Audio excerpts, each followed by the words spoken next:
បងប្រែกันណាបងនិយាយលេងឯមែននិយាយលេង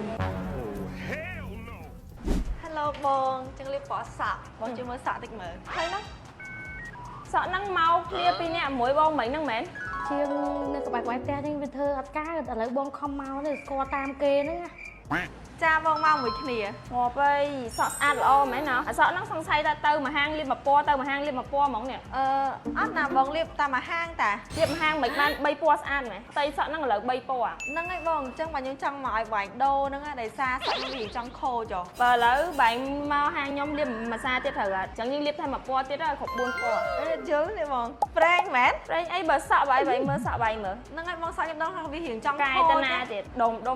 ពណ៌ឡើងពេញហ្នឹងហើយឥឡូវបាយចង់បដូរពណ៌អីទៀតចង់តម្លាក់ពណ៌ហើយចង់ highlight សក់មិនលាបតម្លាក់ពណ៌ដូចខ្ញុំប្រាប់អញ្ចឹងឥឡូវលាបពណ៌នៅចុងហ្នឹងទៅឲ្យបាន4ពណ៌ហ្មងទៅផ្ទះស្អាតហ្មង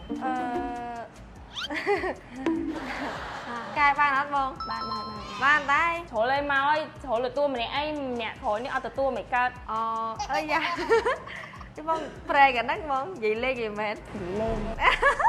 និយាយលេងធ្វើបានណាអូយបងអូខេបងអញ្ចឹងថ្ងៃហ្នឹងលាបតម្លាក់ពណ៌វិញដូចគ្នាហ្មងយាបងតម្លាក់ពណ៌និយាយសបាយស្រីមកស្អាតមកមួយសក់វាចង់ខូចចង់ខ្ទេចអស់ហើយនេះអូខេឥឡូវធ្វើហ្មងណាអូខេបង